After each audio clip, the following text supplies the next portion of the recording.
Usually when we talk about a burglary, there's an expectation of physical evidence. Like you come home and the front door is literally kicked in. Right. The TV's gone, the drawers are all pulled out. Exactly. The police show up, they point at the shattered glass by the deadbolt, and they just say, well, there it is. That's your point of entry. Yeah, and it's incredibly violating.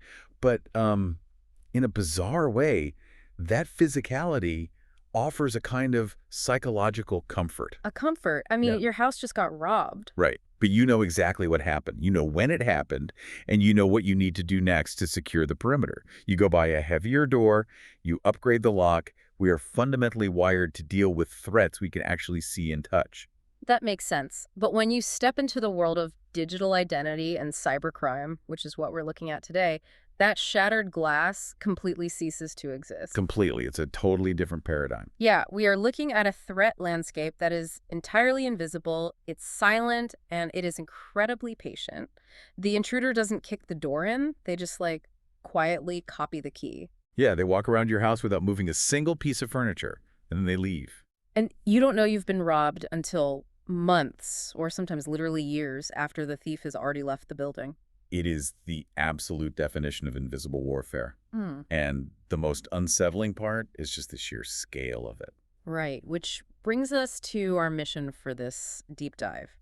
Today, we're working from a really fascinating primer, kind of a source document we have, that is designed to demystify the dark web. And it specifically focuses on the Indian digital landscape, which is incredibly relevant given how fast the digital economy is growing there. Yeah, exactly. So our goal for you, the listener, is to break this down because we're not talking about a lone burglar scoping out a neighborhood. No, not at all. We're talking about an incredibly active, highly organized global marketplace, a place where a piece of your own identity might currently have a literal price tag attached to it. And we aren't talking about million-dollar corporate espionage bounties either. No, we're talking about your personal data being traded for the equivalent of pocket change. A few thousand rupees for a high-limit credit card, down to 10 rupees for an email password, 10 rupees. less than the cost of a cup of tea. It's a staggering reality check. I mean, my entire digital life is worth 10 rupees. It's hard to wrap your head around. But to even begin to understand how your data ends up on that clearance rack, we really need to map the digital geography. Okay, let's do that, because we have to understand where these shadow marketplaces actually exist in relation to the infrastructure you and I interact with every single day. Right. So the internet is essentially an ocean. And just like a physical ocean, there are distinct layers of depth. The rules, the visibility, the inhabitants, they all change drastically depending on how deep you're willing to dive. Let's start right at the surface level then, the surface web. This is the everyday internet, right? Exactly. The defining characteristic here is that it is indexed. Meaning, if a web crawler, like those automated bots Google uses, can find a page, catalog it, and serve it up in a search result, it belongs to the surface web. Yeah, the key mechanism of the surface web is discoverability. The entire architecture is built to be found. Webmasters actively optimize their code so search engines can read it easily. SEO and all that. Exactly. But the mind-bending reality, according to our sources, is the sheer lack of volume here. Wait, what do you mean? Well, think about every public tweet, every YouTube video, every news article, Wikipedia entry, every blog post ever written. That's a massive amount of data. It feels massive. Mhm. But that entire ecosystem only accounts for roughly 5 to 10% of the entire internet. 5 to 10%. That is insane. That means the vast, overwhelming majority of the internet is completely invisible to a normal search engine query. Yep. If the internet is an ocean, the surface web is just the bustling public beach and the shallow waters where all the tourists are swimming. It's heavily monitored, it's brightly lit, and it's where most of us spend 99% of our digital lives. Which brings us to the drop-off point, the second layer, which is the deep web. And we need to make a very hard distinction here because I feel like the terminology gets conflated constantly in popular media. They use deep web and dark web interchangeably on TV. Oh, constantly. But the deep web is not a shadowy criminal underworld. It is entirely normal, and it is actually the functional backbone of the global economy. Right, our sources are very clear on this. The deep web is simply unindexed, password-protected infrastructure. Think about the back end of a banking application. When you log in, the server is pulling your specific financial data from a massive, secure database, and displaying it on your screen. And you would absolutely never want a Google web crawler to be able to index that database. You'd have chaos within seconds. I mean, if someone typed your name into a search bar, your latest blood test results, your corporate emails, your tax returns, your bank balances, they would all populate on page one. Okay, yeah, that sounds like a nightmare. So the deep web is intentionally partitioned off from the surface web for the sake of privacy and operational security. Exactly. It relies on access control, unique credentials, an API key, or a secure token to view the content. So extending the ocean analogy we're using, the deep web is like the restricted harbor. It's the secure shipping lanes, the private military docks, the underwater fiber optic cables. That's a great way to look at it. The infrastructure is massive and vital, but there's a velvet rope. You can't just sail a public ferry in there. I mean, we rely on this. Without the deep web, modern civilization basically halts. Right? Pretty much. Every time a hospital updates a patient record, every time a logistics company tracks a shipping container across the Atlantic, every time a bank authorizes a wire transfer, that communication is happening across the deep web. It is mundane, private infrastructure, unindexed for privacy. Unindexed for privacy. That is a crucial distinction, because it brings us to the third layer. The Mariana Trench of our digital ocean, the dark web. Right. And if the deep web is unindexed for privacy, the dark web is fundamentally different. Yes, the primer emphasizes this heavily. The dark web is encrypted for absolute anonymity. It is not just hiding the data. It is hiding the identity and the physical location of both the user and the server hosting the information. Which means you can't just open a standard browser, type in a URL, and land on a dark web marketplace. The architecture just doesn't allow it. No, it requires specialized software, most notably the Tor browser. Which stands for the Onion Router, right? Yep. And the mechanics of how onion routing works is what actually creates this untraceable environment. The architecture is fascinating. Our source document explains it like this. When you use a standard browser on the surface web, your computer essentially draws a straight line to the server hosting the website. Right, and your internet service provider can see that connection perfectly. But with Tor, your connection is bounced through a decentralized network of volunteer-operated servers, or nodes, scattered all over the globe. And it's not just bouncing the signal, it's wrapping it in layers of encryption, like an onion. Hence the name. So how does that actually work in practice? Let's say you want to access a hidden site. Your data is encrypted multiple times over. It hits the first node, the entry node, which strips off the first layer of encryption. Okay. But that node only knows where the signal just came from and where it's going next. It sends it to a middle node, which strips in another layer. So the middle node doesn't know the origin point. Exactly. It only knows the entry node and the exit node. Finally, it hits that exit node, which strips the last layer and delivers the request to the destination. Meaning no single node in that chain knows the entire path. None of them. The server hosting the website has absolutely no idea what your IP address is, and your internet service provider has no idea what website you're looking at. It really is a pitch-black submarine ride. You dive down to a depth where the pressure is immense, there is zero visibility, and you can't see who else is in the water with you. The network is intentionally designed so that surveillance is mathematically impossible. And because of that absolute unbreakable anonymity, you create a vacuum of accountability. Which naturally attracts human behavior that requires a lack of accountability. Right. You create an environment that is purely neutral. The cryptographic math powering the network doesn't have a moral compass. It doesn't care if you are negotiating a corporate contract or leaking evidence of human rights abuses or selling stolen credit card numbers. It simply executes the math to hide your identity. And that is why we are mapping this out for you today. Because your personal data, your emails, passwords, and banking details is supposed to live safely docked in the secure harbor of the deep web. But there is a massive, highly lucrative industry dedicated to dragging that data down into the Mariana Trench to be commodified and sold. The transition of data from the deep web to the dark web is really the core mechanic of modern cybercrime, isn't it? It's the anatomy of a digital heist. Right. And it's critical to understand that this process almost never starts with an individual user making a mistake. That's a huge point. The scammers aren't picking your pocket directly. They are robbing the bank vault where your data is stored. Exactly. The entry point is almost always a compromised corporate database. We're talking about companies that hold millions of user records. And the methods used to breach these fortresses are incredibly sophisticated. I mean, we aren't talking about a teenager in a hoodie guessing a password. Far from it. These are coordinated operations. The initial breach might happen through a zero-day exploit. What's that? Exactly. It's a vulnerability in the company's software architecture that the software developer doesn't even know exists yet. The hackers find the hole and slip through before a patch can even be written. Wow. Or the sources say they might use highly targeted social engineering. Right. They don't attack the firewall, they attack the human. They send a perfectly crafted spear phishing email to a systems administrator, tricking them into handing over their high-level credentials. Or they exploit unsecured APIs, two pieces of software talking to each other in the background, and the hacker just intercepts that communication channel. And once they are inside the network, the goal isn't to smash and grab. The goal is to be invisible. Because dwell time is everything for a sophisticated threat actor. They want to sit inside the corporate network for weeks or even months, right? Oh, absolutely. They Right. sit there quietly mapping the infrastructure, escalating their privileges, and locating the core databases. And when they finally extract the data, the emails, passwords, credit card numbers, they do it low and slow. Yeah, they exfiltrate the data in small packets disguised as normal network traffic so they don't trip any automated intrusion detection alarms. So by the time the corporation realizes they've been breached, the hackers are long gone, and they have terabytes of raw user data. Yep.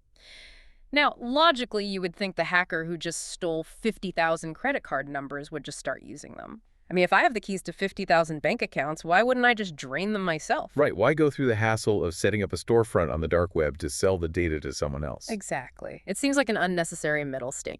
It seems counterintuitive until you look at it purely through the lens of business risk and economics. Selling the data is actually the most rational, risk-averse move a hacker can make. It comes down to the division of labor. Yes. The hacker acts as the wholesaler, and they need retailers to take on the actual risk of the fraud. Think about the physical act of monetizing a stolen credit card.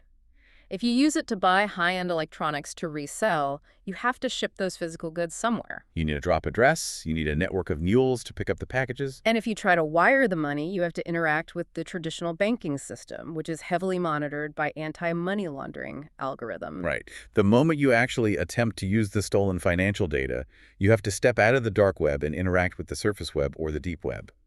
You have to leave the pitch-black submarine and step into the brightly lit harbor. And the moment you step into the light, you generate a digital footprint. You can be tracked. The monetization phase is the most dangerous part of the entire life cycle of cybercrime. It is the bottleneck where law enforcement is waiting. So the sophisticated hacker, the one capable of breaching a major corporation, doesn't want anything to do with that risk. They specialize in breaking the encryption and extracting the raw material. That's their skill set. So they take that raw material down to the dark web marketplaces. They set up automated digital storefronts. They list the databases for sale, and they demand payment in cryptocurrency, which preserves their anonymity. They get a guaranteed risk-free payday, and they pass 100% of the operational risk of the actual fraud onto the buyer. The hacker washes their hands of it entirely. It's a completely modular criminal supply chain. The person who breaks into the corporate database is almost never the same person who's using your stolen credit card to buy gift cards. That makes total sense. The dark web facilitates this separation of duties flawlessly. It's an industrialized ecosystem. And if we look at the actual marketplace dynamics from the source material, there is a literal codified menu. Yeah, you can browse these hidden sites just like you would browse a standard e-commerce platform. There are search filters, vendor ratings, customer reviews complaining about the quality of stolen data. I mean, it's surreal. It really is. And the prices attached to our digital identities are shockingly low. The commoditization of identity is one of the most chilling aspects of this entire landscape. Let's look at the baseline building block, the combination of an email address and a password. The master key to most people's digital existence. Right. That combination can reset your banking passwords, access your private correspondence, unlock your social media. On these marketplaces, an email and password combo sells for anywhere between 10 to 500 rupees. 10 rupees. 10 rupees. That's roughly 12 cents in U.S. currency. How can the key to my entire life be valued at pocket change? It is a flawless demonstration of macroeconomic theory applied to an illicit market. It's just supply and demand. Let's examine the supply side then. Well, we just discussed how hackers are pulling terabytes of data from compromised corporate servers. They aren't stealing 10 accounts. They are stealing 10 million accounts at once. So the market is absolutely flooded with credentials. An infinite supply drives the price to the floor. Furthermore, the buyer, the scammer, knows that not every single email and password combination is going to yield a high return on investment. Right, some of those accounts might belong to teenagers with no money. Some might be secondary junk email addresses not tied to any financial institutions. Some users might have already changed their passwords. The data degrades in value over time. So the scammer doesn't just buy one combo for 10 rupees. They buy massive bulk packages. They will spend 100,000 rupees to acquire a database of 1 million credentials. It's a volume game. They're paying for the probability that a small percentage of those cheap bulk credentials will unlock something incredibly lucrative. Exactly. Now compare that to the higher-priced items on the menu, credit and debit card details. The primer says those command a much higher premium, ranging from 500 to 5,000 rupees. And that scales directly with the card's financial limit and whether it includes the CVV code. The economics completely flip there. A high-limit credit card isn't a potential lead. It is an immediate, guaranteed payoff. The profit margin is baked into the product.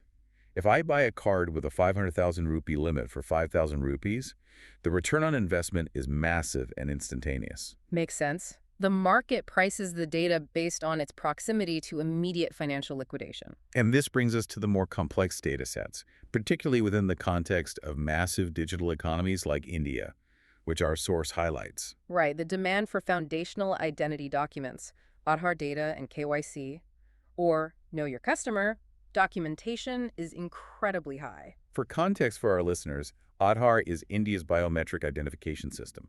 It is the absolute bedrock of a citizen's identity infrastructure. It links to your bank, your taxes, your mobile phone, literally everything. And KYC data represents the mandatory verification documents you have to provide to financial institutions to prove you are who you say you are. So when a scammer acquires this level of documentation on the dark web, they aren't just looking to steal from your existing accounts. What are they doing then? They're looking to create entirely new financial instruments in your name. They're purchasing the raw materials to build a synthetic identity. A synthetic identity. That is terrifying. And the final piece of the puzzle, the premium item that completes the criminal toolkit, is mobile numbers combined with OTP access. One-time passwords. Right. Because almost every modern banking system uses an SMS OTP as the final security gatekeeper before authorizing a major transaction or a password reset. If you connect the dots on this marketplace, you see a complete self-sustaining ecosystem. A scammer can log on, buy the email combo to initiate a password reset at a bank, buy the Aadhaar data to bypass the bank's secondary identity verification. And purchase a routing exploit to intercept the OTP sent to your phone. Exactly. They can assemble the perfect crime by buying parts from 3 different vendors. It's terrifying. And it's not happening in a vacuum. It is happening right now, constantly, to everyday platforms. Yeah, we see massive leaks frequently across sectors you wouldn't necessarily associate with high-level espionage. Banking databases, obviously, but also educational portals, job hunting sites, and food delivery applications. The food delivery apps are the perfect case study in how systemic vulnerability actually works in India and globally. Right, because the immediate reaction from an average user is, well, so what? A hacker broke into my pizza delivery app and knows I order garlic bread every Friday. Big deal. Let them sell my pizza preferences on the dark web. Yeah, it doesn't affect my bank account. But it is an incredibly dangerous blind spot. We have a tendency to compartmentalize our digital risk based on the perceived value of the platform. We guard our banking apps like Fort Knox, but we treat our utility apps and food delivery platforms as disposable. And the flaw in that logic is human behavior. Password reuse. Exactly. The human brain is notoriously bad at generating and remembering dozens of complex, unique alphanumeric strings. So the vast majority of people rely on a master password. They use the exact same email and password combination for their food delivery app as they do for their primary checking account. And those lower-tier apps often have significantly weaker back-end security infrastructure than a major financial institution. They are softer targets for the hackers. So let's trace this. The hacker breaches the pizza app. They extract millions of email and password combinations. They don't care about your order history at all. They care about the credentials. They dump that database on the dark web.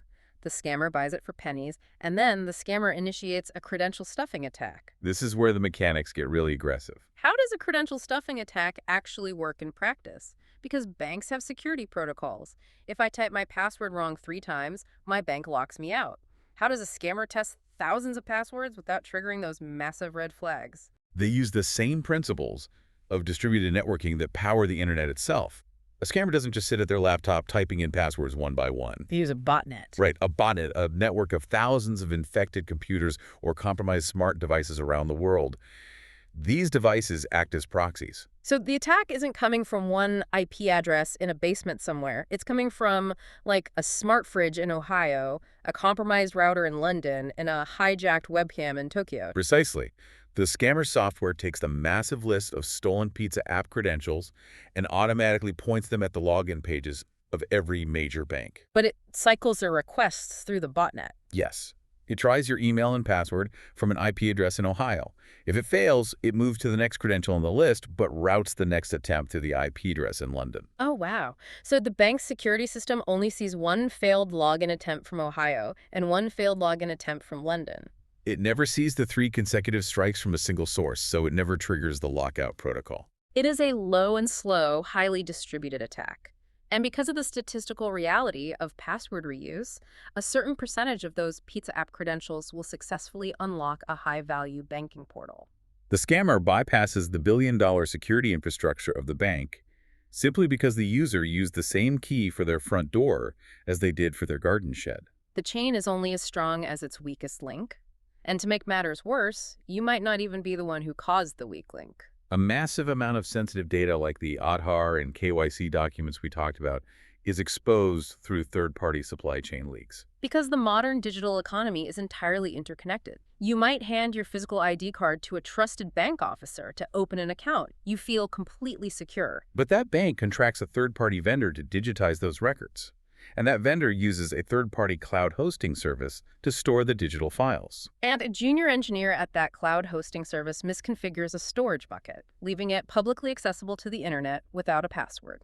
The web crawlers find it, or the automated scripts run by hackers find it, and the data is exfiltrated. You did everything right. The bank did everything right. But your data is still sitting on a dark web marketplace because of a vulnerability 4 layers deep in a supply chain you didn't even know existed. And this leads to what is arguably the most infuriating systemic problem in this entire ecosystem: the window of corporate silence.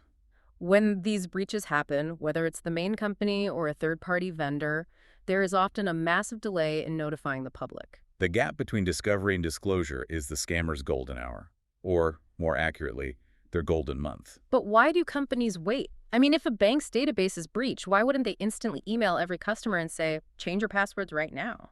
We have to look at the corporate incentive structures.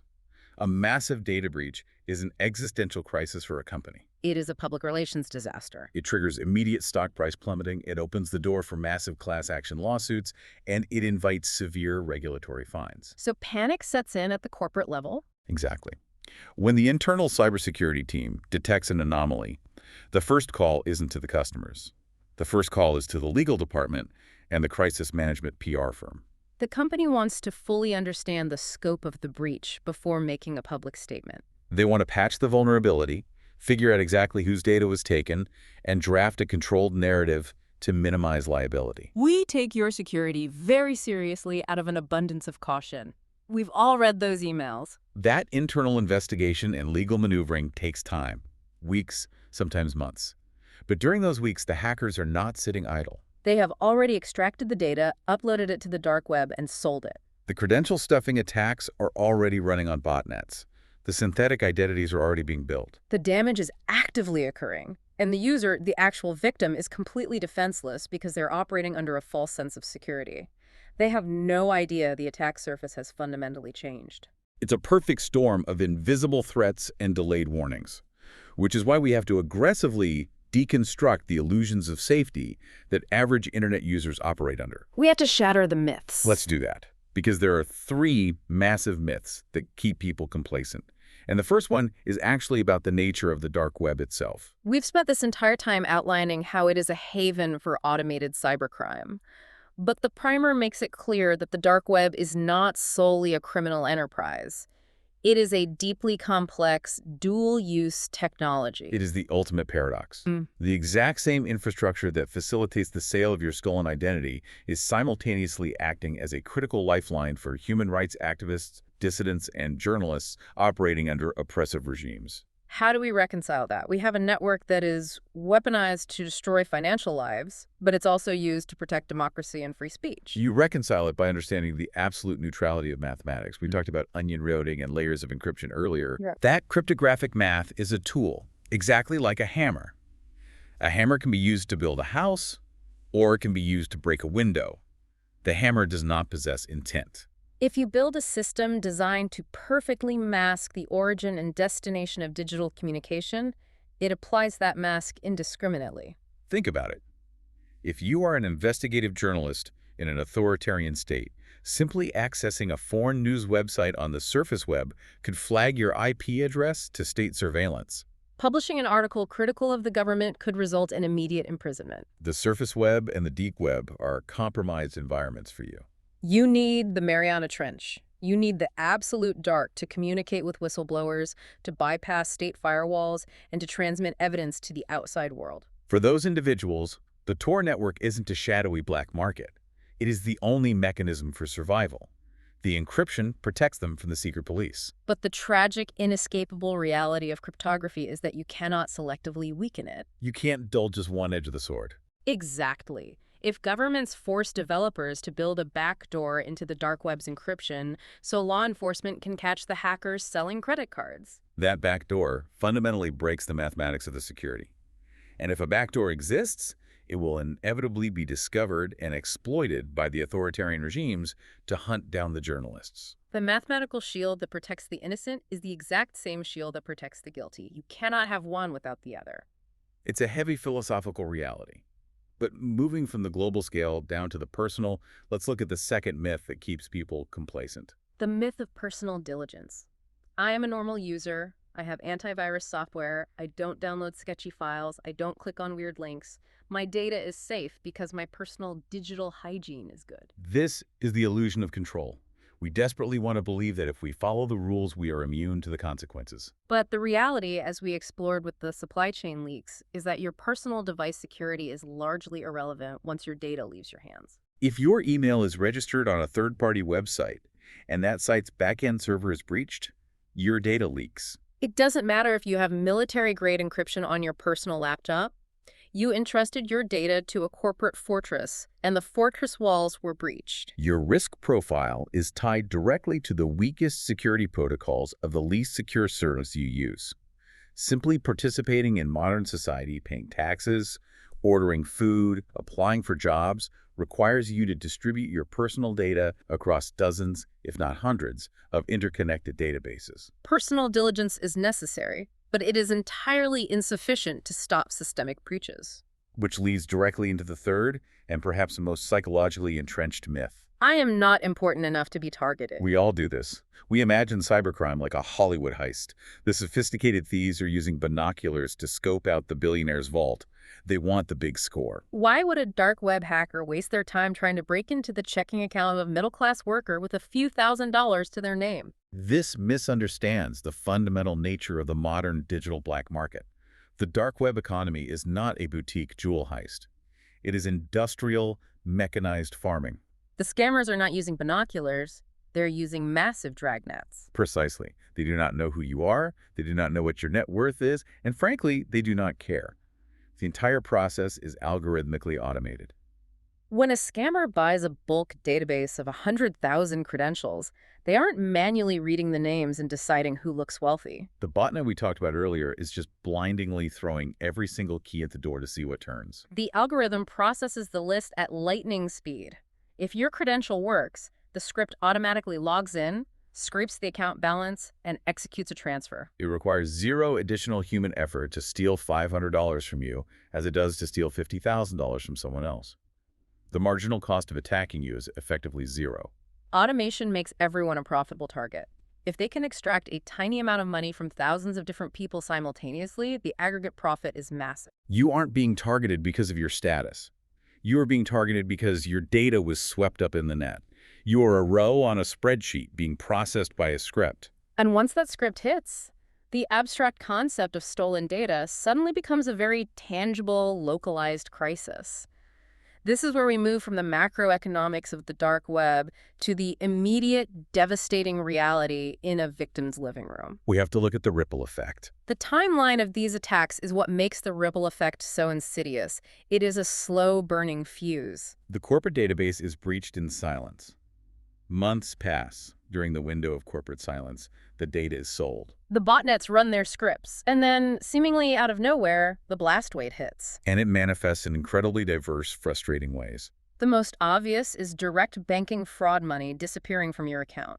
But the secondary ripples can be far more damaging long-term. Let's talk about the creation of a synthetic identity. Okay, let's walk through the exact mechanics of how a criminal builds a ghost profile of you. How does a seemingly innocuous data leak from a job hunting portal turn into a massive fraudulent loan taken out in your name 6 months later? Let's trace it. So I upload my resume to a popular job site. That job site experiences a breach. The hacker extracts the database and sells it on the dark web. A scammer buys it. They now have a structured document containing my full legal name, my current physical address, my mobile phone number, my email, my educational background, and my entire employment history. It's a lot of personal data, but a bank isn't going to give someone a car loan just because they have your resume. They need official government verification. They need KYC documents. Correct. So the scammer goes back to the dark web marketplace. They aren't looking for a resume this time. They are looking for a massive bulk dump of Aadhaar numbers or government ID numbers. Often, these come from those third-party telecom breaches we discussed. A mobile carrier's vendor gets hacked, and millions of phone numbers linked to government ID numbers hit the market. So the scammer buys that database as well. Now they employ database merging tools. They run a script that compares the two lists. The script looks at the phone number on your stolen resume, and it searches the stolen telecom database for that exact same phone number. It's like matching puzzle pieces. Precisely.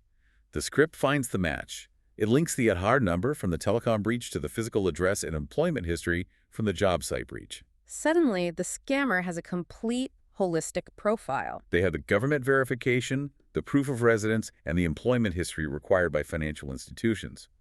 They have built a synthetic identity that perfectly mirrors your real life on paper. And with that complete package, they don't even need to walk into a bank branch. They go to an online lending platform, a fintech company that specializes in rapid algorithm-driven loan approvals without requiring in-person verification. They apply for a massive personal loan using your synthetic identity. They pass all the automated background checks because your real-world credit history is good. But when it comes to the final step where the money is actually sent, they input an untraceable drop account that they control. The algorithm approves the loan. The money is wired to the scammer. The scammer instantly transfers it into cryptocurrency and vanishes. And 30 to 60 days later, the slow-burning fuse finally reaches the powder keg. The lending platform's automated systems flag the account for non-payment. They look up the phone number and address on file, your real phone number and address, and the collection agencies start calling. And you are sitting at home, answering the phone, having absolutely no idea what they're talking about. The psychological and bureaucratic nightmare that follows is immense. You are placed in the position of having to prove a negative. You have to prove to a massive, faceless financial institution that you did not authorize a transaction that has your official government ID attached to it. It can take months, sometimes years, of filing police reports, fighting with credit bureaus, and dealing with collection agencies to untangle the mess. And during that time, your credit score is in ruins. You can't buy a house, you can't get a legitimate car loan. The ripple effect paralyzes your financial life. And even if you aren't the victim of a catastrophic synthetic identity loan, you are still paying the hidden tax of the dark web economy. A constant barrage of spam. Exactly. When your email and phone number are perpetually circulating on these cheap, bulk dark web lists, you become a permanent fixture in automated phishing campaigns. The endless text messages claiming your package is delayed, the robocalls claiming your bank account is frozen, it is a daily drain on human attention and productivity. But the hidden tax goes beyond just annoyance. The banks, the lending platforms, and the corporations are losing billions of dollars to this fraud. They have to spend massive amounts of capital building increasingly complex security architectures, hiring forensic teams, and covering the losses of stolen funds. And corporate losses are always, inevitably, passed down to the consumer. How do banks recoup the billions lost to dark web fraud? They raise the interest rates on legitimate loans, they increase account maintenance fees, they charge higher premiums. Every single person participating in the economy is subsidizing the cost of global cybercrime, regardless of whether their personal data has been exploited yet or not. The landscape we've painted is bleak. We have invisible threats, industrialized criminal supply chains, delayed corporate warnings, and a mathematically bulletproof sanctuary for the hackers. It feels incredibly overwhelming. It does, but we cannot end this conversation in a state of paralysis. We have to pivot to defense. We have to build the fortress. The situation is severe, but the primer is clear that it is not hopeless. In fact, because the vast majority of this crime relies on mass automation rather than targeted attacks, individual defensive strategies are incredibly effective. You don't need to outsmart a master hacker. You just need to break their automated scripts. Which brings us to the concept of friction in cybersecurity. Our goal isn't to build an impenetrable, flawless system. That's impossible. Our goal is simply to make ourselves more annoying and time-consuming to hack than the next person on the list. Precisely. If we look at the standard advice, the mechanics behind why it works are all rooted in introducing friction. Take the foundational rule. Never use the same password across multiple sites. Use a password manager to generate unique, complex strings for every single account. We saw exactly why this works with the pizza app example earlier. If the pizza app is breached, the hacker gets a password that is fundamentally useless anywhere else. The credential stuffing botnet tries to plug that password into your bank, and it fails. The blast radius of the breach is entirely contained to the pizza app. You introduce a hard stop to the automated attack. But the single most powerful tool for introducing friction, the absolute non-negotiable defensive perimeter, is two-factor authentication, or 2FA. Now, I want to dig into this because it's easy to be skeptical. We just spent an hour discussing zero-day exploits, massive botnets, and highly sophisticated syndicates pulling off multi-million-dollar heists. Is a little 6-digit code sent to my phone really going to stop these people? It feels like putting a screen door on a submarine. It sounds inadequate until you look at the economics of the botnet again. Let's run the exact same scenario, but this time you have 2FA enabled on your bank account. Okay. The scammer buys your breached credentials. The botnet attempts the login. The email and the password are a perfect match. The botnet thinks it has a hit. But instead of granting access, the bank's server throws up a secondary challenge. It demands a time-sensitive code generated by an authenticator app sitting on your physical smartphone in your pocket. A botnet doesn't have my physical phone. Exactly. The automated script hits a concrete wall. Now, a highly sophisticated nation-state hacker targeting you specifically could potentially attempt a SIM-swapping attack to intercept your messages and bypass the 2FA. But remember the myth we shattered. You are not being individually targeted. The scammer is running an automated script against 100,000 accounts simultaneously. When the script hits your 2FA wall, it doesn't pause, recalibrate, and launch a complex secondary attack. It drops your account instantly and moves on to the next row on the spreadsheet. The botnet is optimized for speed and low-hanging fruit. By requiring a secondary out-of-band authentication method, you force the automated process to require manual, physical intervention. You raise the operational cost of hacking your account so high that it completely bankrupts the scammer's business model for that specific transaction. That is an incredibly empowering realization. A simple toggle switch in your settings menu renders a stolen password on the dark web completely mathematically worthless. It is the ultimate asymmetrical defense. And you pair that structural defense with proactive behavioral changes. Never click on unknown links or download unsolicited attachments. We know the hackers want to install malware or trick you into visiting a spoofed login page to steal your credentials directly. Phishing is how they bypass the perimeter when they can't break the door. And we also have to actively monitor our exposure. We can't rely on the corporations to tell us promptly when our data has been compromised. We have to assume the corporate silence. So we use independent, secure tools like Have I Been Pwned to actively search our own email addresses against known dark web database dumps. If your email flags as being part of a breach, you don't wait for a corporate apology email. You proactively go in, change the password, and rotate your credentials. You take the initiative away from the botnet. And finally, you adopt a philosophy of data minimalism. Every time a website, a retailer, or an app asks for your phone number, your birthday, or your address, you ask yourself, do they functionally need this information to provide the service, or are they just harvesting data? If a flashlight app asks for access to your contacts and your GPS location, Deny it. Be relentlessly stingy with your digital footprint. The less data you inject into the interconnected corporate supply chain, the less raw material exists to be snooped up in the inevitable breaches. We have to operate under the assumption that the fortress walls will eventually fail. The golden rule is to assume that any data you hand over today might be sitting in a digital bazaar tomorrow. It's a fundamental shift from reactive anxiety to proactive architectural security. Okay, let's zoom out and look at the massive terrain we've covered today based on the sources. We started at the surface, looking at the tiny, brightly lit fraction of the internet we use every day. We mapped the deep, private infrastructure that powers the global economy.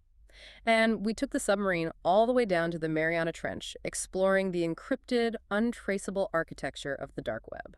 We dissected the anatomy of the heist, seeing how sophisticated hackers breach corporate fortresses, exfiltrate the data, and offload the risk by selling it on automated marketplaces. We looked at the literal price tags of our digital lives, realizing that an email password goes for pocket change, driven by the ruthless economics of massive supply and automated demand. We examined the localized impact, seeing how a simple password reused on a food delivery app can be weaponized by a botnet to breach a major financial institution, and how third-party supply chain leaks leave us vulnerable even when we do everything right. We shattered the illusions. We recognized the paradox of a network that shields both the dissident and the criminal. We realized that our personal device security is irrelevant if the corporate database fails. And we accepted the harsh truth that in an era of industrialized algorithmic attacks, we are all profitable targets simply by existing in the database. We traced the devastating ripple effect, walking step by step through the creation of a synthetic identity and understanding how the hidden tax of cybercrime inflates the cost of living for everyone. And finally, we built our defenses, not by trying to be perfectly unhackable, but by introducing algorithmic friction. By utilizing password managers, enabling two-factor authentication, and practicing relentless data minimalism, we learned how to bankrupt the automated business models of the digital underworld. We take control of the variables we can actually manage. Which brings me back to the very beginning of our conversation, to that broken window. We crave the physical evidence of a threat. We want to see the shattered glass so we know exactly how to react. But in the digital age, the thief doesn't break the glass. They silently walk through the walls, copy the key, and leave it on a table in the dark for someone else to find later. And the only way to stop them is to ensure that the lock has already been changed by the time that copied key is ever used. So I want to leave you with a final thought to ponder, a shift in perspective. If we started treating our digital data with the exact same reverence and caution that we treat physical cash, how differently would you navigate the web today? If every email address you typed into a prompt was a $10 bill pulled from your wallet, and every ID number or birth date was a stack of hundreds, how careful would you be? Think about your online activity just from this past week. What casual piece of information did you hand over to a random website just to get a discount code or read an article attached, and how much do you think that information will sell for tomorrow?